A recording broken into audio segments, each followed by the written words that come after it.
Hello and welcome back to my channel. Today I'm going to be starting my new reading vlog for the month of January. I'm probably going to do it in two parts as usual because I am reading a little bit more at the moment. If it turns out to be shorter, I'll just do it in one part, but this is my goal.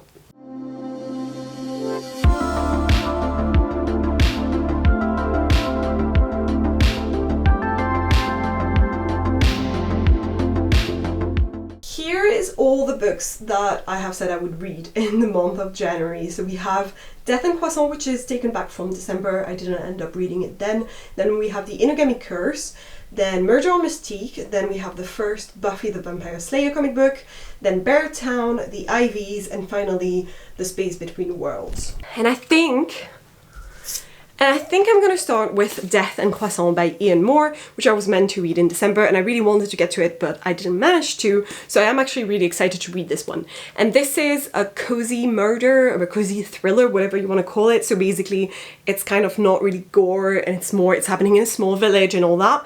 And I believe it's about this man who owns a bed and breakfast in France, and he's English, and then one of his older guests disappears, leaving behind only a bloody handprint. And so he decides to try and investigate and figure out what happened to his guest.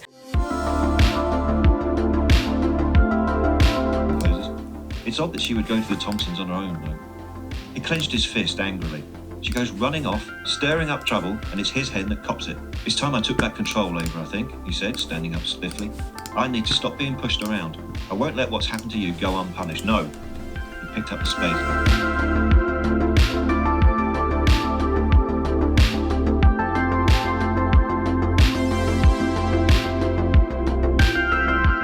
Hello again. So today is Thursday the 6th of January and I have not made much progress with all the books that I've started reading, but I thought I would keep you updated regardless, because basically what I've decided is for Death and Croissant, I actually downloaded it on Audible as well, mostly because I was a little bit bored by the beginning, I'm not gonna lie. I thought it was a little bit too slow for me, not much seemed to be happening, and the characters, I'm not relating to them because they're older and it's just this grumpy old English gentleman who owns a chambre d'hôte, so a B&B somewhere in France in the Loire Valley. And the other main character, I guess, is Valérie Dorset, this French woman who's extremely extravagant and classy, and just everyone seems to think that she's beautiful, and she decides to take on the investigation with him, even though he doesn't want anything to do with it. The investigation in itself is regarding this older gentleman who was staying at the B&B, but disappears out of thin air without any of his stuff left in his room. And the only thing that they find left is actually a bloody handprint outside of the room, and then broken, bloodied glasses in the bin, and that's it. So Richard, our main character, does not want anything to do with this, seems to think that there's probably a perfectly reasonable explanation to this, while Valerie is the one who's like, no, obviously he may have been murdered, we need to figure out what's going on, and decides to force him to investigate with her. But although I don't personally identify to either of the characters, they're quite fun, they're quite nice, I enjoy reading about them, but I just felt like it would be a good audiobook because audiobooks for me work really well when either it's non-fiction or when it's fiction but about something that I'm like, I don't need to be plunged into this, I just want the story told to me. Well, if I'm gonna want to be plunged into a story and feel like I'm living it or something, in that case I much prefer physical format and just reading a physical format rather than listening to the audiobook of it. That's just my personal preference, so this is working fine for me, and it's actually quite a short audiobook because I have it on 1.2 speed, which is not that fast, but it works well for me to be able to still understand what's going on while I'm like working or doing something else. I still have 3 hours and 50 minutes, which is really short, so very short audiobook, which is nice. Then I have also made a little bit of progress in this book, The Innogamecurse by Seishi Yokomizu. This is the second book that was translated out of Japanese after the Honjin murders, and basically they're following the same detective, Kindaichi, and this was written a really long time ago, I can't remember when, but the story happens in 1940s Japan, so I wouldn't be surprised if that was written in the 1940s. I'm reading this one at the same time as my brother, so I'm probably going to pace myself a little bit more with this one because I want to make sure that I'm not like racing ahead or doing the other way around either, so I'm going to try and match his pace so that we actually can talk about it, because what I love about these books is that they're like classic murder mysteries in the sense that we have a detective and he's trying to solve it, and then by the end we're going to have a detective monologue, very much Hercule Poirot-esque, and that makes it quite fun to try and guess some of the stuff that's going on. In this one we're following a dysfunctional, powerful, wealthy family, and the patriarch of it that just died, he basically left a will, but the will only be read once, I think, one of the grandsons or something like that is back from the war. I think that's what's going on. So basically, as long as the grandson isn't there, the will not be read, but once he comes back, the will be read. That's a mouthful. And Kandaichi, our detective, receives a letter from, I think it's from the lawyer or something, who says he suspects that murders are going to happen and that horrible things are going to start happening now that the grandson is coming back or something, and that the will is about to be read. So just like last time, I'm already enjoying myself reading this book.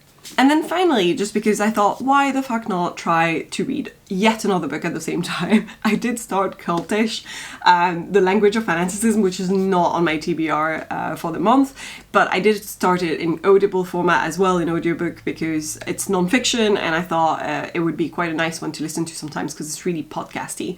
And I guess the idea is to showcase that cults aren't just what you think of when you immediately hear the word cult. They can also be things like I think she mentions Soul Cycle and Lululemon and things like that already in the first chapters, and I'm already fascinated by it, and I love this concept because, yeah, a lot of these places will use their very own language and try and get fans, in a way, people to remain and to come back and to pay more money.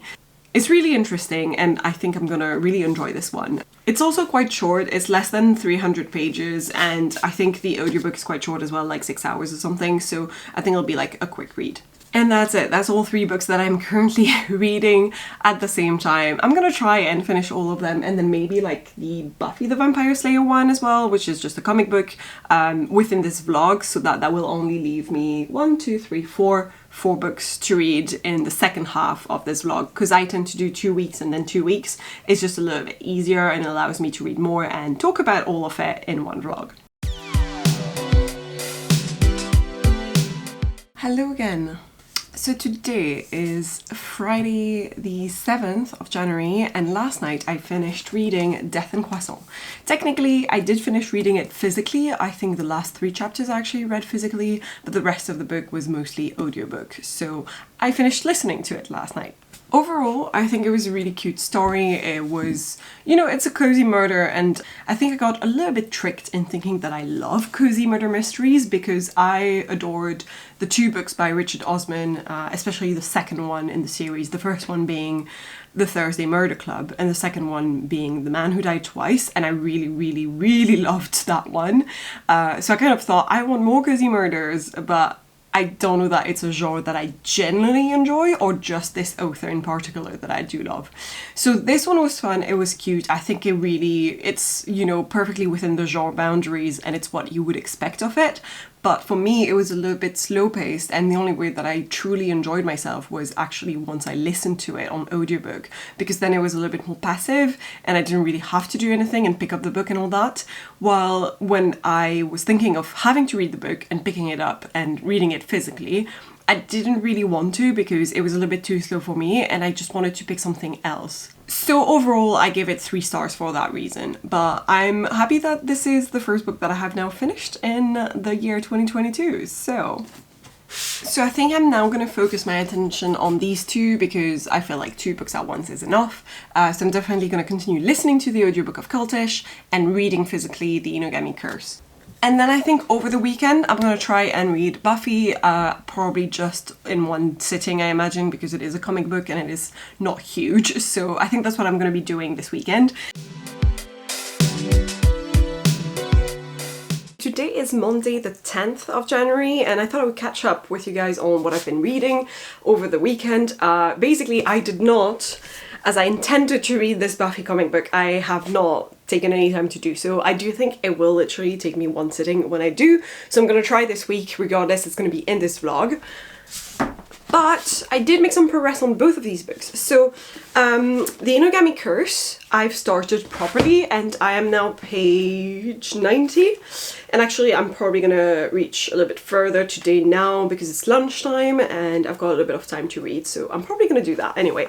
But basically at the moment I'm really enjoying it. I love the writing style, and I don't know whether it's it's true to the original writing style because this is translated. It's very fast-paced in a way without it being rushed. It doesn't feel rushed whatsoever, and yet the actual, murders don't start that early on either. You do have enough time to get introduced to all the characters and everything, and you do have time to wonder how it's going to happen the first time, because you have a lot of foreshadowing, a lot of passages that actually mention, oh, this was all before the bloody affair that started at the Inogamis started, or something like that. Like, you keep having sentences like this that make you know murders are going to happen very soon. When are they going to happen? What are they going to be? I'm actually really enjoying this style because it gives a really good sense of the pacing for the book. So yeah, so far, loving this.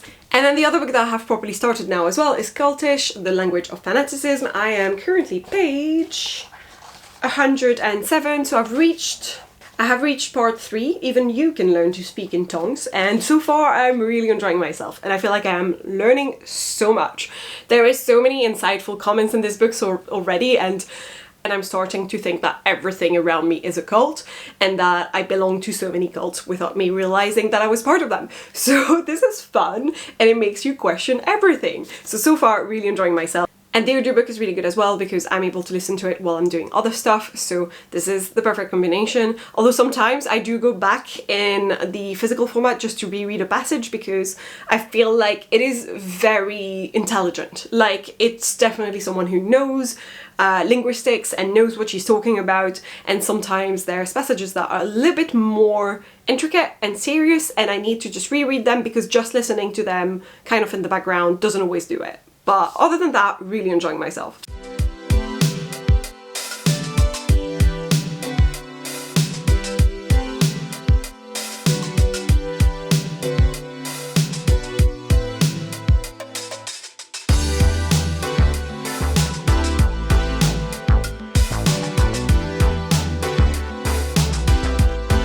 Gaslighting sometimes happens when words are used so people can't quite understand, explains sociologist Eileen Barker.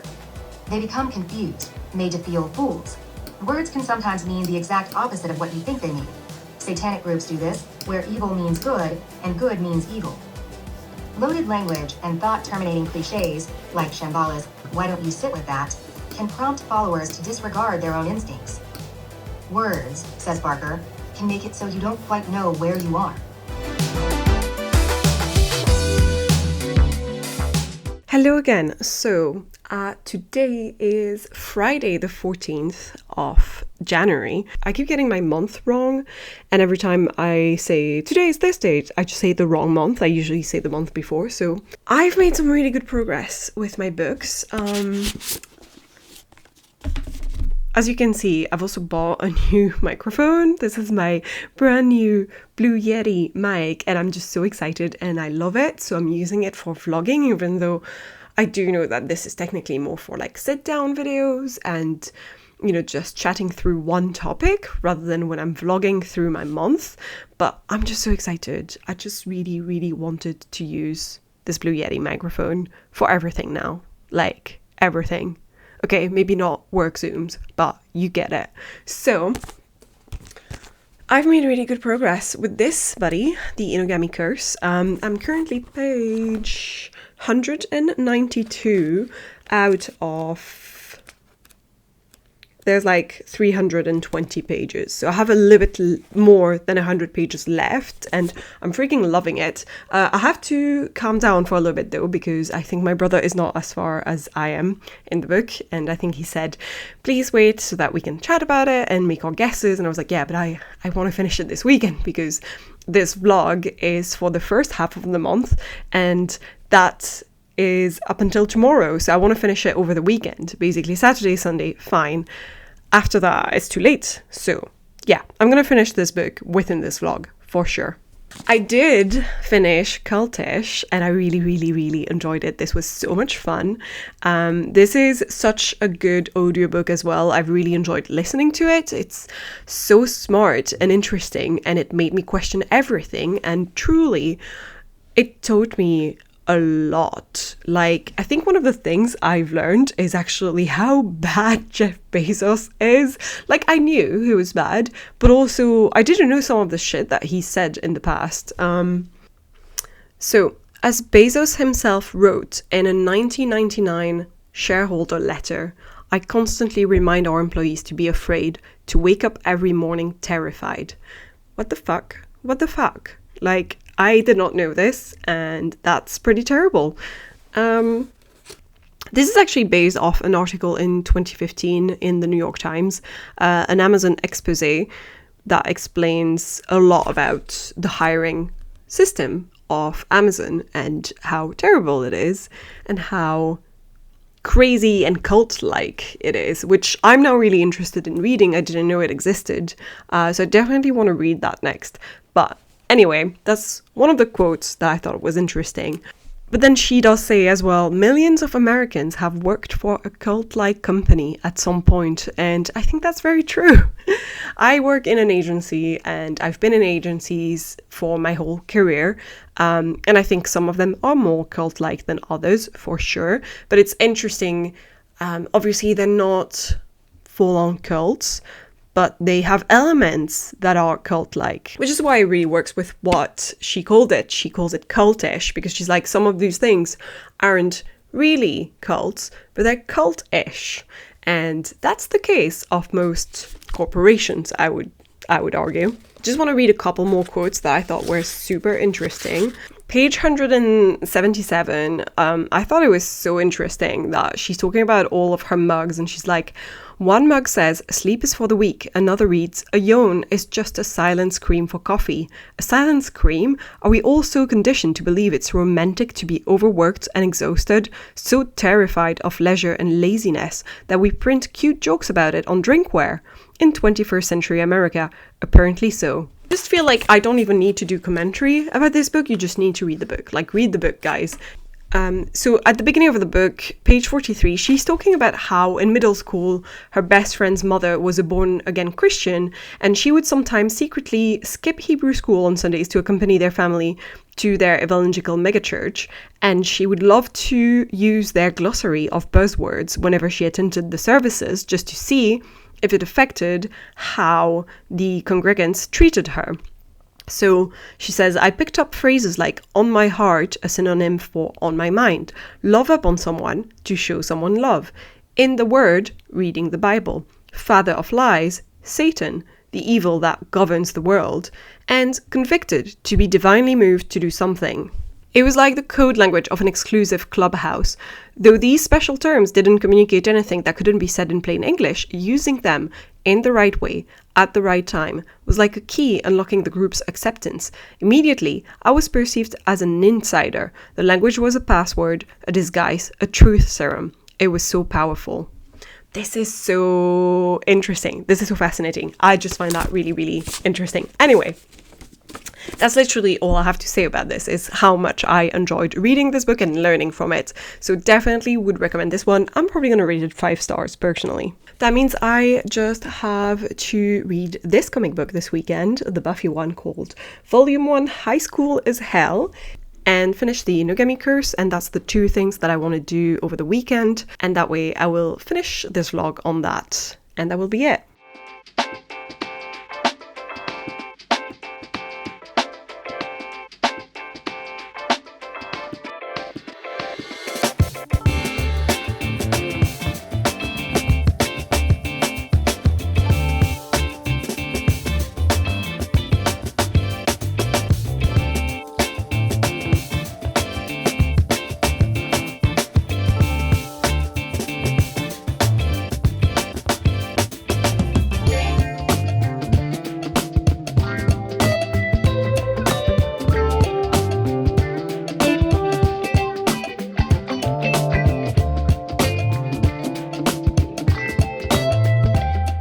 Hello again.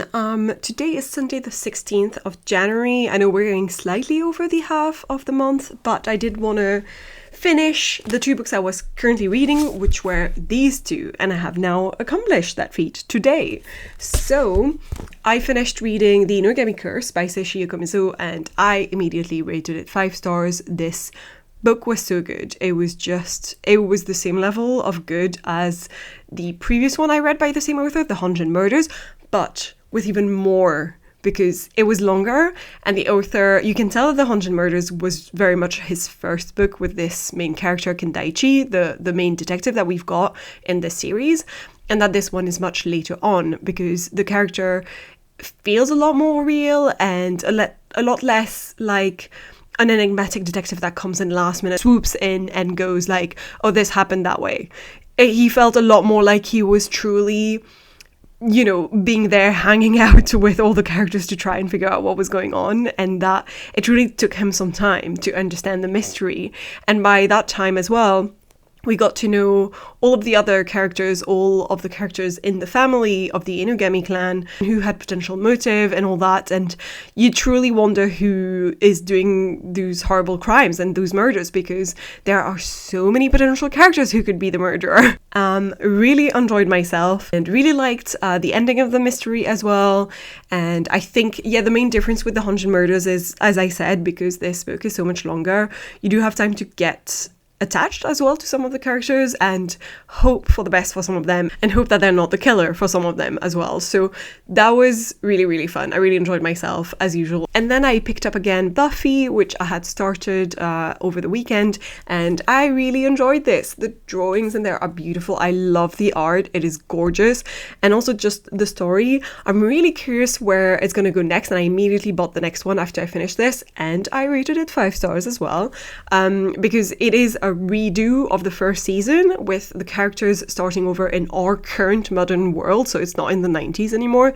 And some of the characters, I'm not entirely sure whether I like what they've done with them. For instance, Willow is a lot more, she's already a lesbian, which I love for her, but she's a lot more confident and sure of herself and everything. And I kind of loved her character arc in the TV show of her growing and becoming this confident woman, this confident witch as well. And although she's not a witch at the beginning, you know that that's probably going to happen, she is starting off as this very confident character that she never was at the beginning in the few first seasons of Buffy.